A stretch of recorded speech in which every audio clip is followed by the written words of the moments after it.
Todo dia, um poema novo brota na minha boca. Não o digo muito para não esfarelar o verso. É coisa pouca, sem muita instrução de rima. Se grito, rasga. Remendo, encolhe. Se lavo, seca, se planto, nutre, é assim, assim é. Ele sobra a mim e eu sobro a ele. Prova de que em poesia nem tudo se desperdiça. É que eu tenho no peito um punhado de não sei que juntei não sei quando pra dar não sei quem. E por mais que eu guarde não sei onde, não tem horizonte que faça caber.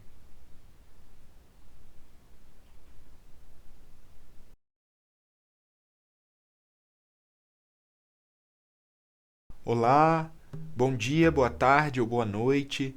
Sejam todas bem-vindas, bem-vindos, bem-vindes. Essa é a oficina Palavra Mastigada. Eu sou Matheus Borges, poeta aos primatas, escritor, poeta, articulador cultural, ativista da palavra e cientista social em formação pela Universidade Federal de Pernambuco, a UFPE. Estou aqui hoje para compartilhar com vocês um pouco da minha experiência de trajetória, compartilhar também algumas referências que eu venho pesquisando, então já recomendo que vocês, se puderem, garantam aí um papel, uma caneta ou algum lugar onde vocês prefiram fazer anotações, porque isso vai servir ao longo do caminho da oficina para a gente ir se afeiçoando a alguns conceitos, a alguns nomes e futuramente poder pesquisar um pouco mais sobre eles. A oficina é breve, não consigo me aprofundar em muitos conteúdos com vocês hoje, mas já de antemão também me coloco à disposição para conversas futuras e para a gente seguir aprendendo juntos. Antes de iniciar e falar sobre conceitos e etc., eu tenho aprendido nessa jornada, nesse caminho de pesquisas e tudo mais, que é importante saudar poetas mais velhos, saudar escritores e escritoras que vieram antes e que estavam escrevendo já sobre conteúdo, sobre temas e, sobretudo, sobre poesia. Então, para começar, eu quero compartilhar com vocês um pequeno texto que eu gosto muito e que surgiu a partir de um diálogo, de uma conversa, de uma troca de cartas entre Manuel Filó, poeta nascido em Afogados da Engazeira, no sertão do Pajeú, e Lira, ou Lirinha, nascido em Arco Verde, Pernambuco. E um dia, Manuel Filó, passando próximo à casa de Lira, deixou um bilhete para ele por baixo da porta, anotado num papel, e o bilhete dizia mais ou menos o seguinte: noite, as pessoas que dormem pouco procuram sempre um divertimento que faça diminuir o tamanho da noite. Noite, essa mulher de preto que apavora tanto os portadores da insônia e da solidão. Daí, quando Lira encontrou esse bilhete, decidiu, um tempo depois, escrever uma resposta e entregar a Manuel Filó. E a resposta de Lira foi a seguinte: quando o dia cai vencido, cansado, fraco, doente, bem para lá da luz da serra, a noite espelha o vestido, beija a tristeza da gente e cobre um lado da terra. Quando a tarde cai calada e o dia despenca mudo, a noite estende o lençol. Um peito de mãe cansada, muito maior do que tudo, muito mais quente que o sol. Noite do riso tristonho, noite que tanto me encanta, rainha e mãe da poesia, dona da verve, do sonho, muito mais pura que a santa, muito mais clara que o dia. Noite que leva os poetas para dormir junto com ela. Zé da Luz foi ver Catulo, Flor Bela, Rita Medeiro, Noel Rosa teve pressa, Ângel Augusto foi ligeiro, no peito da noite preta Cancão se sente tão bem. Pinto Velho não queria, pelejou, mas foi também. E o tocador de pandeiro da Serra da Catingueira, Ascenso, Rogaciano, Camões, Manuel Bandeira e Louro, do Pajeú, trocando as letras do L, tira o L, bota o R, a lua ilumina a rua. Tira o R, bota o N, toda santa, toda nua. Tira um N, bota um S. Lorival até parece pensar que a lua é só sua. Noite, tão querendo te matar. Já dá pra ver o sangue nas brechas do teu vestido. Um sangue vermelho aurora. Ah não, noite. É o sol do novo dia. Os portadores da insônia e da solidão já podem dormir em paz. E eu, Mané Filó, o que é que eu faço? Esse é um texto que eu gosto muito, porque além dele reverenciar diversos poetas, poetisas, nomes que, em algum momento, ao escrever poesia, ao pensar poesia, ao pesquisar e produzir conteúdos poéticos, atravessam não só a minha escrita pessoal, mas a de muitos outros poetas e escritores por aí.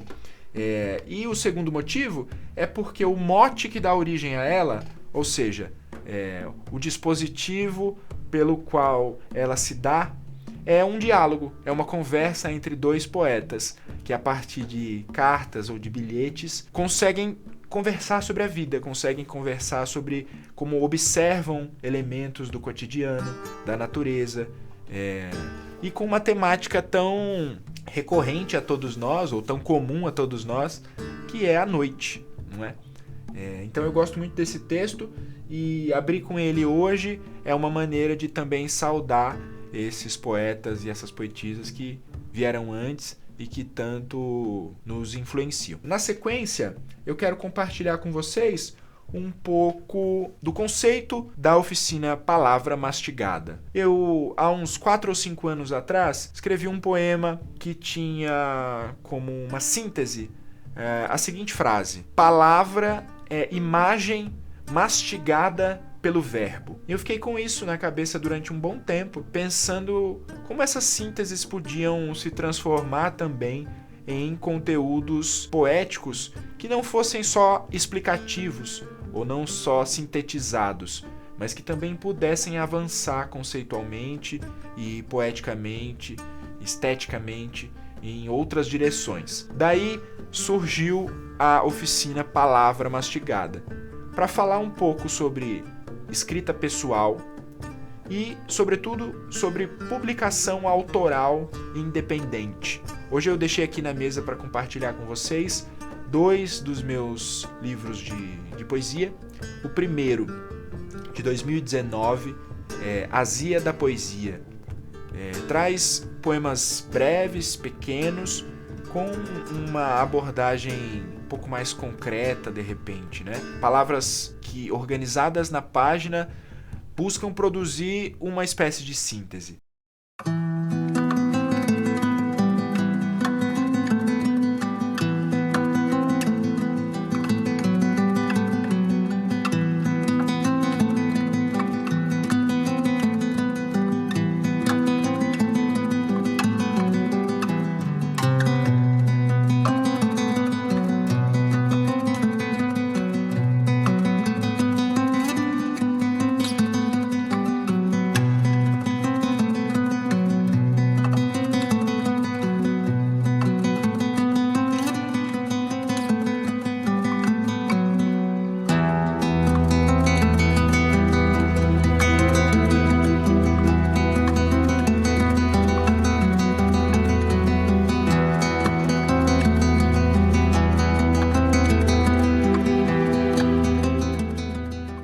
Já o segundo, que é o Que Habita Inabitáveis Lugares, de 2021, tem uma escrita um pouco mais contínua.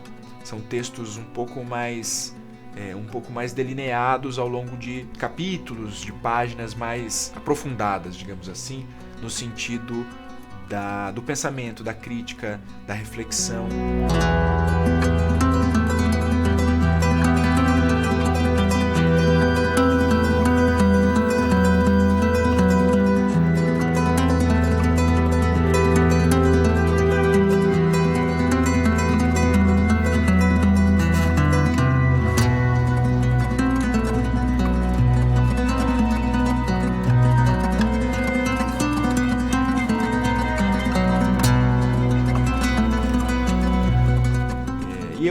visualizo os dois como uma espécie de trajetória e quero compartilhar um pouco com vocês isso hoje. Quer dizer, poesia é mão na massa. O que significa isso?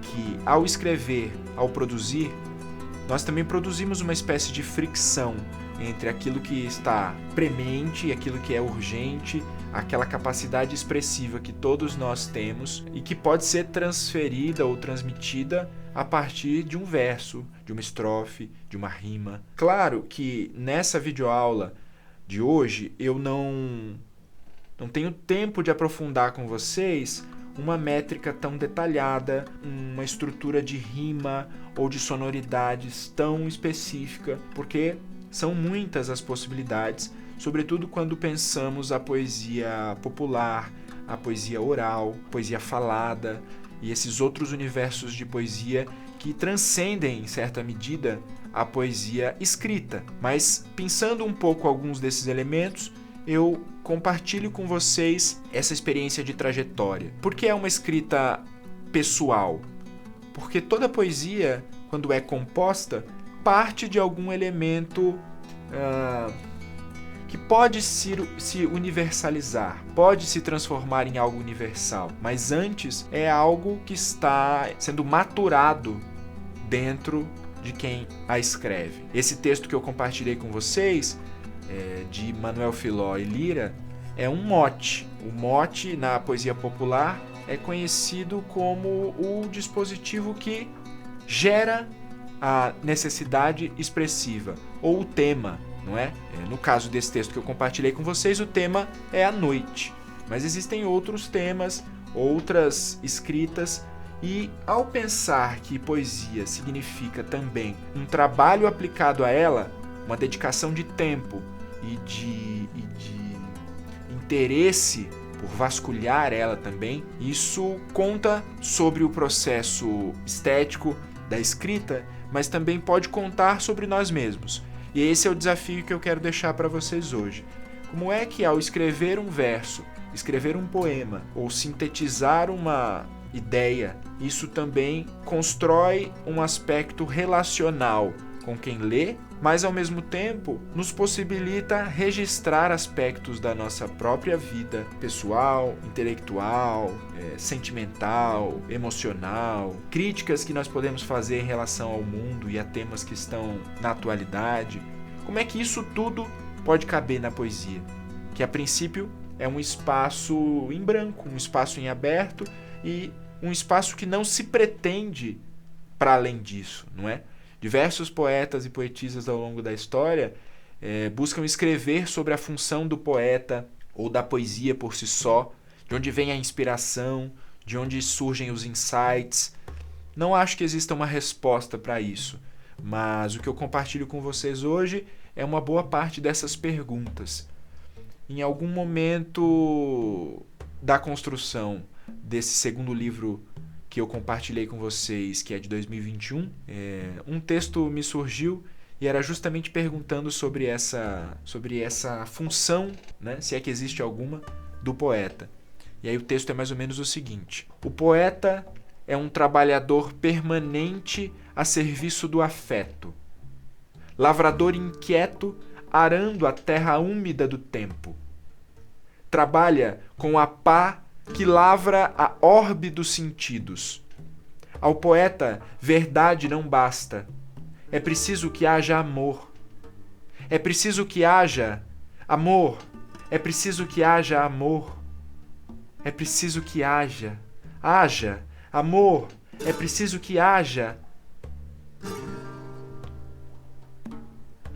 Tentando responder um pouco dessa pergunta sobre qual é a função do poeta, eu me deparei com uma segunda pergunta, com uma segunda provocação, ou com diversas outras, não é? Mas eu destaco a seguinte: para além da função de escrever poesia ou de relacionar a poesia com elementos que estão no cotidiano, fora do nosso corpo, fora do nosso sentimento, fora das nossas capacidades motoras, pode parecer uma coisa muito abstrata, muito distante da realidade de um mundo possível. Mas como é que ao escrever poesia eu também posso criar narrativas? Como é que eu posso questionar narrativas que já estão postas e que de repente eu não concordo? Como é que eu posso estabelecer críticas em relação à política, à economia ou simplesmente falar de algo que me encanta? Como é que a poesia se transforma nesse dispositivo disparador de novas possibilidades narrativas que também permitam que esteticamente, literariamente, nós possamos nos organizar a fim de transformar isso numa publicação? Então esses são 2 pontos. Escrever é importante, registrar o material, anotar, é mão na massa, é importante. Mas compartilhar esses conteúdos, publicar este material, mesmo que de maneira auto-organizada, independente, mesmo que com um baixo custo de produção, me parece também significativo, porque é uma maneira de reverberar esses conteúdos e de permitir que esses conteúdos, que são tão nossos a princípio, possam se universalizar, possam comunicar com outras pessoas, possam gerar novas perguntas, possam também influir direto ou indiretamente na vida de outras pessoas. Nesse momento da videoaula, eu estou compartilhando com vocês essa experiência, mas eu convido vocês, num segundo momento, a, já que estão com o papel e com a caneta que eu recomendei no início, buscar anotar ideias, anotar temas que possam ser interessantes, anotar pequenas frases, pequenos versos, possibilidades de rima, sem a preocupação técnica de saber se uma rima é pobre, se uma rima é rica, se essa rima está numa métrica correta para um soneto, para um decassílabo. Claro que todo esse conhecimento técnico é importante e pode fundamentar novas construções poéticas, novas produções e etc. Mas hoje, nessa oficina, mais do que ensinar ou receitar uma maneira de escrever, eu tento estabelecer com vocês essa provocação de que, independente da técnica, nós possamos nos expressar, anotar as nossas ideias, as nossas dúvidas, os nossos anseios, as palavras que às vezes se destacam na nossa mente, uma palavra que eu li e que me interessou, seguir pensando sobre ela. Palavra mastigada, reverberar a palavra, mastigar a palavra, ruminar a palavra. Isso me parece significativo nessa oficina e é uma maneira de desenvolver não só um senso crítico para a escrita, mas uma escrita também relacional, que possa trazer aspectos de um depoimento, aspectos de uma curiosidade, aspectos de uma crítica, e em algum momento isso vai se transformar em um poema, quando, no momento seguinte, que é esse que eu estou sugerindo para vocês, essas palavras, essas frases, essas ideias forem se reorganizando, forem ganhando aspectos simbólicos, aspectos de aprofundamento estético. Mas num primeiro momento é importante que a gente não se preocupe tanto com isso. É importante que a gente se dê a possibilidade de, ao olhar para uma página em branco, escrever. Simplesmente escrever. Depois decidimos o que pode ser feito com isso. Depois nós decidimos se isso vai virar uma poesia, um conto, um romance. A princípio, então, a provocação que eu deixo para vocês é: escrevam. Escrevam como anotação, escrevam como lembrete, documentem esse processo. Isso tem sido, na minha trajetória, um aspecto bastante interessante que eu compartilho brevemente com vocês. Eu criei um dispositivo que eu tenho chamado de cadernos de deriva. O que é um caderno de deriva? Um caderno em branco, uma caneta, e eu ando com esse caderno para todo lugar que eu vou. Eu vou até a padaria? Levo o caderno. Eu vou fazer uma viagem? Levo o caderno. Eu vou assistir uma palestra? Levo o caderno. Por quê? Ele não é um simples caderno de anotação. Ele é um caderno onde eu me dedico a anotar aquilo que me parece, porque eu não tenho certeza quando eu anoto, mas me parece que vai se transformar em poesia, ou que é um bom mote, ou que é uma boa menção, ou que é uma boa rima, pelo menos como eu julgo quando anoto. Depois eu volto para esse caderno quase que como um diário e vou relendo, vou descobrindo, vou desenrolando o novelo. Algumas coisas não servem, vão se manter como anotações, outras se desdobram e viram poemas, outros se desdobram e viram outras anotações. Então, pode parecer um processo muito confuso às vezes. A poesia, pela própria abstração que cria, pode confundir sobre em que momento ela está, em que fase ela está se apresentando. Por isso é importante documentar o processo, que é o que eu estou sugerindo para vocês hoje. Comecem a anotar as ideias. Depois a gente vai pensar como essas ideias podem se transformar em poesia de fato.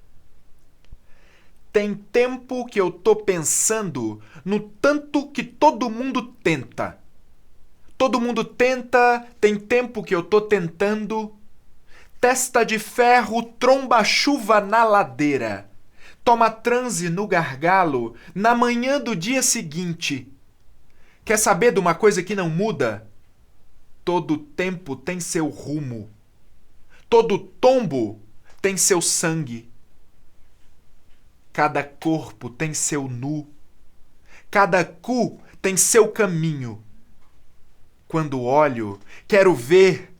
Quando rezo, quero ser. Entre o oco e a parede tem o teto da cadeia, tem cacimba que envelhece e se perde no alvoroço. Tem antena que se mostra pra dizer na tua cara: o medo é rastilho de arregaço. O passo do andarilho deixa rastro. Sem conversa, bicho, besta, tapa a boca do juízo. Mete a nuca dentro d'água, desenreda o pé daqui. Claro que cala. Claro que cala. Uma estátua tatuada, plantada na proa, morde tudo que lhe vem. Tudo que lhe vem, como lhe convém. Bom, então é isso. Espero que na próxima videoaula nós estejamos juntos outra vez e que seja possível aprofundar alguns temas, falar um pouco mais sobre métrica, sobre rima, sobre poesia falada, impressa, sobre publicação autoral independente e tudo mais que compõe esse universo da poesia que é tão rico e tão profundo. Então é isso. Por hoje é só, eu agradeço a companhia, fiquem bem, nos vemos, até a próxima. Tchau! Poesia! Poesia! Poesia, palavra que ninguém repete atravessando a rua. Não tem, não tá lá. É palavra em estado de alquimia. Azia, agonia, ventania, neste estado que não permite que se faça poesia. Palavra que me rasga por dentro. Rasga por dentro. Eu digo e nem sei por que tô dizendo. Mentira. Eu sei, é porque se não fosse a poesia, eu tava vivo, tava morto, tava dando cambalhota em pingo d'água. Fudido, fazendo de conta que a vida não se apressa. Tá aí, mas não deu. Bate chuva, bate sol, cresceu, tá lá no quintal. Agora, diz pra mim quem é que vai amansar. Poesia não suporta coleira. É colheita fértil que toda língua dá. Morde a língua quem acha que não dá. Não sei, só tô dizendo. Você sai por aí, atravessa a rua e grita poesia. Poesia! Quem é que atravessa a rua e grita uma coisa dessas? A vida tá dura. A carne tá cara. Deus tá vendo, mas não faz nada. Agora, vão dizer que palavra tem que caber. Mas palavra não cabe, desmaia, desmonta, descabe, mas não se rende. Não me rendo. Não esqueço.